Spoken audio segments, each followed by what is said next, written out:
Just a quick heads up before we dive in, this explainer is for educational and informational purposes only. It is definitely not financial advice. All right, welcome to our very first DEXFI bond health report. Now, if you're holding these bonds or if you're holding Plasm, this is going to be your daily check-in. Our goal here is super simple: track the protocol's health using cold, hard data. So today, we're just setting the baseline. This is our starting point. We're going to look at the core numbers, the strategy behind where the money is, the biggest token exposures, and, the big one, how this all ties back to Plasm. Okay, let's just cut right to the chase. The single most important number you need to know today is this one. Right now, one DEXFI bond is worth 0.0250 ETH. This ratio is everything. It's our main health indicator. Why? Because it tells us if the trading fees we're earning are actually winning the fight against something called impermanent loss. That risk that a token's price might dip while it's in a liquidity pool. This number tells us if we're coming out on top.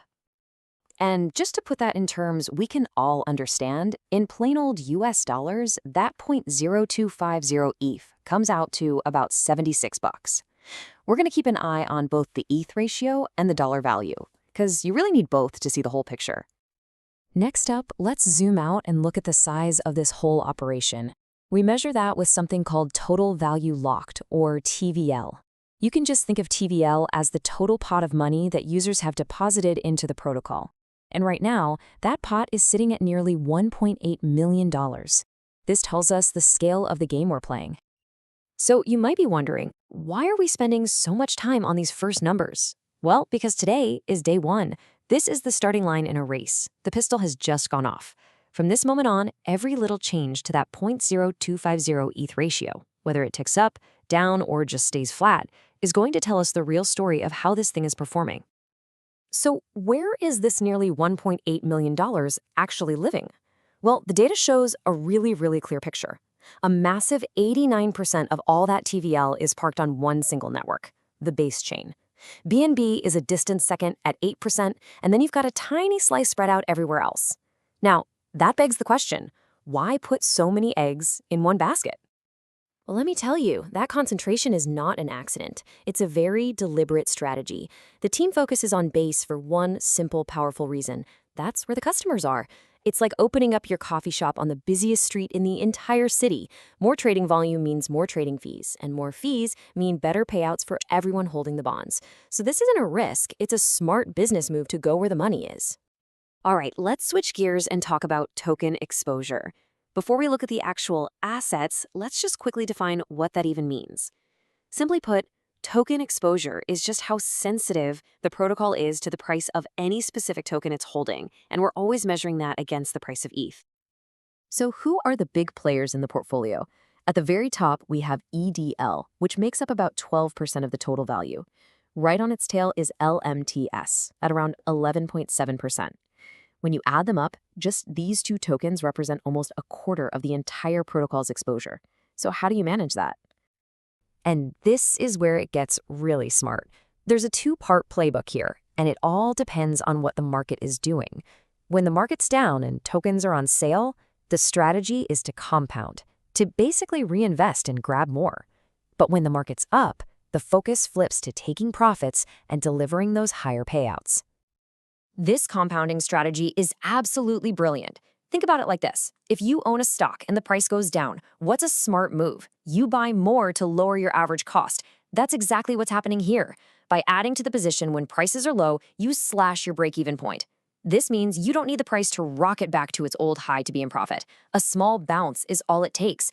It's a fantastic way to play defense. But it's not just a two-token show. The exposure is spread out across a whole basket of other tokens on the base chain. You've got assets like REI, Zora, BNKR, a whole bunch of them, each making up about 5 to 7% of the total. And this spread is super important for the protocol's overall health. Okay, now for some really, really good news when you look under the hood. The single largest vault in this entire system holds just 9.4% of the total money. This is a huge green flag. It tells us that the diversification across different vaults is very healthy. You know the old saying, don't put all your eggs in one basket? Well, this is the DeFi version of that.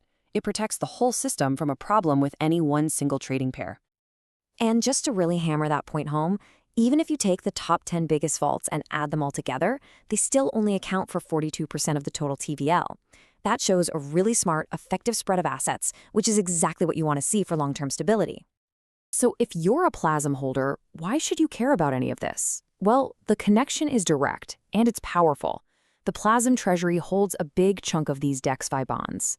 The yield from those bonds, we're talking between $500 and $700 every single day right now, gets piped directly into Plasm's big defense mechanism, the buyback and burn pools. That money is used to buy Plasm off the market and burn it, helping support the price. And listen, this right here is probably the most critical thing for any Plasm holder to get. Even if that bond ratio we started with takes a temporary dip, the fee flow does not stop. That yield engine just keeps on chugging. That $500 to $700 a day keeps flowing into the defense fund, providing constant support no matter what the wider market is doing.